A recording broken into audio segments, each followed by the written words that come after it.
1 वाटी तांदूळ 2 तास अगोदर भिजत घालायचे. भिजल्यानंतर मिक्सरच्या भांड्यात टाकायचं. त्यामध्ये 1 कच्चा बटाटा सालं काढून धुवून चिरून घालायचा.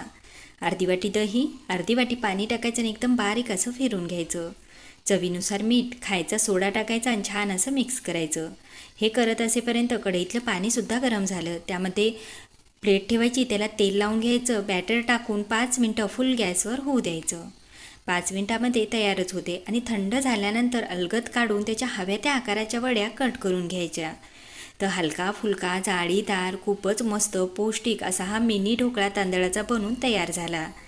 तर खमंग बनवण्यासाठी कढईमध्ये तेलामध्ये जिरं, मोहरी, कढीपत्ता, थोडंसं मीठ, लाल तिखट टाकायचं आणि 1 ते 2 मिनटापर्यंत छान फुल गॅसवर परतून घ्यायचं.